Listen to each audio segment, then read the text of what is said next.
Next caller. Ayan. Hello? Hello? Hello. Hi, good evening. Good evening po. Anong pangalan nila? Selena po. Selena. Ha? Apo. Ayan, Selena, narinig mo yung unang caller ko?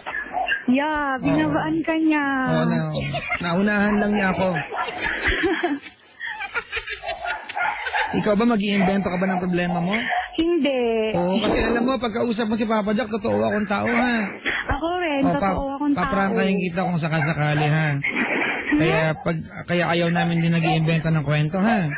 Okay. Oo. Pag mo gagayahin niya, si Harbel, ha? Opo. Oo, bad trip yun, bad trip.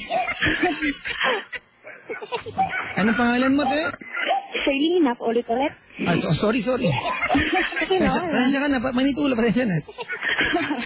Harlina. Selena. Ano daw ulit? Selena. Ano ba yan? Tatanga-tanga kasi si Papa Jack. Hindi naman. Selena. Yeah. 20 years old ka na? Oh, hindi over. Over. Ilan taong ka na? 17. 17. Taga saan ka? Nueva Ecija. Nasa Nueva Ecija ka ngayon? Wala, nasa Baguio. Nasa Baguio ka ngayon? Tama. Wow, talaga. Ba't daming aso sa Baguio? Ha? Parang ang daming aso dyan. Narinig mo yun? Sorry naman. Ayan. Asan ka sa Baguio banda? Phil-Am? O talaga? Hindi. Idol kita. Ako din, idol ko sarili ko. I love myself. Ayan, Selena.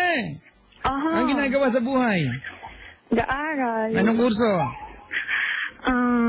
Hulaan mo. Jesus. Pero mas gusto ko na itong kausap na ganito kaysa yung kanina. Tama.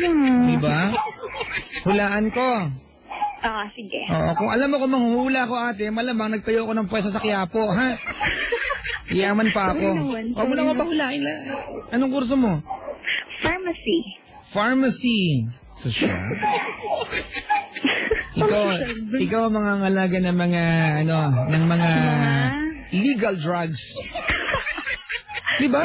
O legal eh. Sige, nag-garage. Sige, may ngarod pa, ha? Ilocana ka man lang. Ay, talaga. Taga-ano ka, taga-Baguio na yan, ha? Ano? Kala ko Ilocana ka. Hindi, konti lang. Okay. Pwede naman kwento. Pwede na. Sige na, ba't napatawag mo sa kagaya ni Selena sa akin? Wala kasi yung ex ko. Talaga yung mga lalaki yan, problema. Tama. Exact ka. Oo naman, syempre. Oo, talaga. No. Ano? Yung ex ko nga. Ano problema? Kwento mo dali. Kasi last year, nag-break kami. Aha. April 11. Okay. Mahal ko pa siya. As in, Gano'ng katagal naging kayo? 1 year and 9 months. 1 year and 9 months. Yep. Sino nakipag-iwalay? Siya. Siya nakipag-iwalay. Bakit? Ewan ko, bigla na lang siya nawala sa ere. Yun. Nawala sa ere? Ba't DJ ba siya? Ganon, may ganon. Hindi, bigla siyang bumitaw. Yung araw na na-confirm mo na break na kayo, paano nangyari ito? Through phone, through text, o talagang completely nag-disappear siya? Completely. No. Completely? Yeah. So never nagkaroon ng confirmation na hiwalay na kayo? Nagkaroon, siya nga nagsabi na break na kami, ganon, kasi... Paano niya sinabi sa'yo? Break na tayo, malamang. Kaya ka pala iniwan, ganyan ka sumagot. Hindi, joke lang. Paano niya sinabi sa'yo? I mean, through text, personally, sa kaluluwa, saan? Text. Sa text? Oo. Hindi siya nagkaroon ng decency para magpakita ng personal sa'yo? No. Okay. Gano'ng katagal na kayo hiwalay? 11 months ngayong February. Almost a year na. Yup. Okay. So you still love him? Oo, grabe. As in. Bakit kayo? Kasi syempre parang, sa buong year high school, parang kalahati ng high school life ko sa kanya nakatuon, ganun. Parang kulang na lang pasal. Ganun, you know. Hello? I don't know. Ganito, Selena, tumawag ka sa akin to tell me your story, okay? Yeah. Do not assume that I know your story. So tell me, if I ask you a question, tell me, okay? Okay. Okay, so do not assume na I know your story. So if I ask you a question, baka pwedeng sagutin mo yung tanong. Pinapahula mo kasi ako, as if alam ko naman yung kwento, ba't pinsan ba kita? Hindi. No. Okay, ano kaya meron sa kanya na naaalala mo hanggang ngayon? Mga memories namin, yung mga ginagawa niya sacrifices for me. Ganon. Kasi, yung parang yung parents niya, yung mami niya ayaw niya sa akin, parang bad influence daw ako, ganon. May katotohanan ba yun? Wala, talagang stricto lang talaga yung mami niya sa kanya kasi bunso siya. Do you really believe na talagang wala kang nagawa? Na kahit anong foul para ayawan ka ng magulang niya at iwanan ka ng boyfriend mo? Wala. Talagang malandi lang talaga siya. Ano no? Talagang malandi lang siya. May balita ka ba sa kanya ngayon? Oo, nag-drop siya. Nag-drop saan? Sa school, dinrap niya lahat ng subjects niya. Siyempre, concern ako sa kanya. Bakit kaya? Ewan, sabi niya tinatamad siya kasi simula nung nabalitaan ko yun, tinext ko siya. Sabi niya, tinatamad daw siya, ganun. Tapos kung ganun, bakit naman, sayang naman kung ganun. Kung tinatamad ka, sayang naman yung pera kung ganun. Yun, sabi niya tinatamad siya. Okay. Wala, mahal ko lang talaga siya, concern lang talaga ako sa kanya. Naniniwala ka bang mahal ka pa rin niya? Oo, kasi hindi niya pa ako napapatawad daw. Yung nga okay. That's the point. Tinanong kita kanina, ano ba yung nagawa mo? Bakit iniwan ka tayo na magulang? Sabi mo wala. Teka lang, stop. Sorry naman. Sabi niya sa'yo, hindi ka pa niya napapatawad. So, meron ka nagawa para, di ba, para humingi ng kapatawaran? Ano yung nagawa mo? Sabi niya, meron daw akong iba. Nung kami. Meron nga ba? Wala. Alam naman niya siya lang yung mahal ko eh. Promise, alam niya talaga na siya lang yung mahal ko. Tapos biglang ganun, binrake niya ako. Nagka-girlfriend na ba siya ng panibago mula naghiwalay kayo? Oo, alam mo, April 11 kami nag-break, tapos April 18 meron na siyang girlfriend. How sad. Ibig sabihin, he ran out of love for you. Tama. Okay. So pag gano'n, ano dapat gawin? Hindi ko nga alam, kaya nga tinatanong kita. Well, dapat tanggapin mo katotohanan, hindi na ikaw mahal niya. Pero, hindi siya seryoso doon. Tsaka tinitext niya pag tinitext ko siya, nag-reply siya. Naniniwala ka ba mahal ka niya? Oo, kasi nasasaktan pa rin siya kasi hindi pa niya ako napapatawad. Oo, di ba? Kasi kung hindi na siya nasasaktan, wala na siyang pakailan sa akin, so hindi na niya ako mahal. Ay, no, pala, masarili ka palang pakahulugan sa mga bagay-bagay, tumawag ka pa sa akin. Kasi, kinoconfirm You know exactly the answer to your question.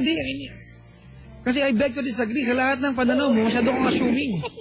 Ay, ganun. Kung mahal ka ng lalaki yan, ba't pinasaktan? Ba't niya hayang tawag ka pa kay Papa Jack at masakit kayo nangyayari? Kasi ganito yun. Sige, dali, kwento mo, papaniwalain mo ako. Kasi ang pakit siya, talagang binabalikan ko siya, tapos ayaw niya. Yun, Hindi siya pakipot. That's the way you want to see things, di ba? Pakipot siya, hindi siya pakipot, ayaw na niya sa'yo. Hindi, pero sabi niya, meron time para sa aming dalawa. So, kailan ka kung gano'n? Ayaw niya mag-reply. Pag tinatanong ko kung kailan, ayaw niya mag-reply. Hello? Papa Jack. Hindi kita marinig. Nandito lang ako. Ayaw ko lang magsalita. Bakit? May mali ba? Ha? Wala naman, sobrang mali lang.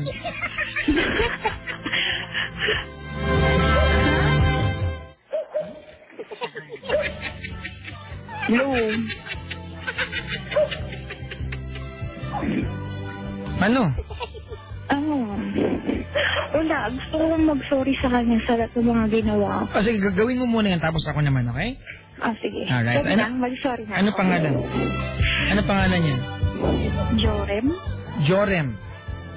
Jorem, ano? Yeah. Buuin mo na. Jorem De Leon. Aha. Sorry kasi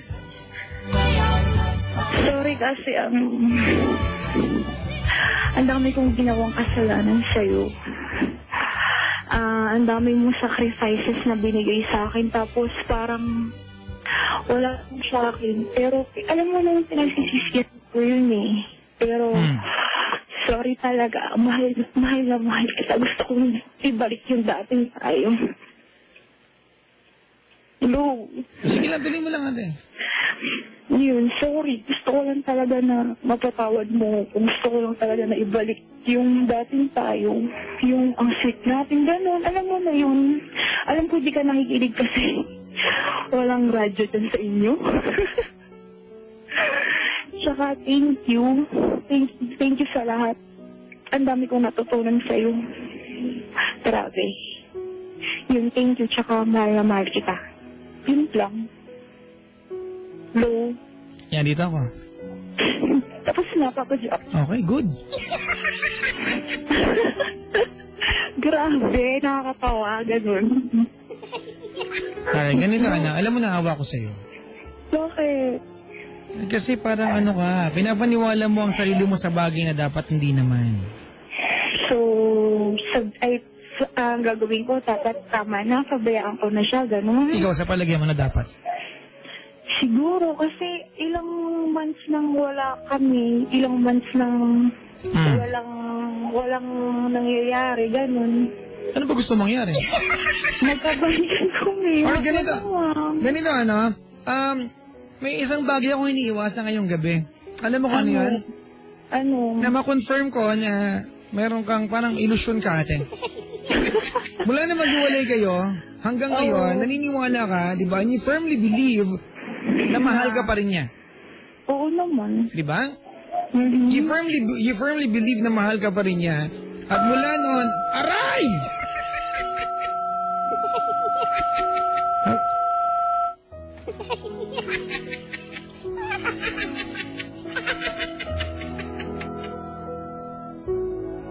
Nangyari doon, Kapuroy?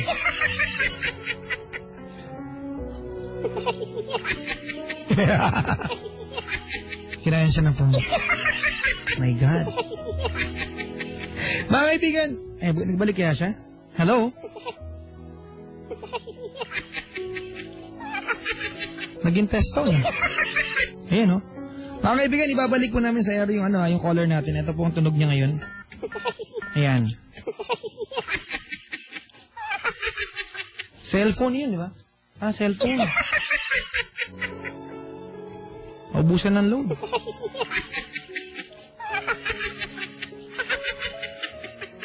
Akala ko may test tone sa Love Radio. Ayun, ganito, nakaantabay siguro sa atin yung ating caller na ubusan ng load. Ganito para kay Selena ng Baguio, 17 years old.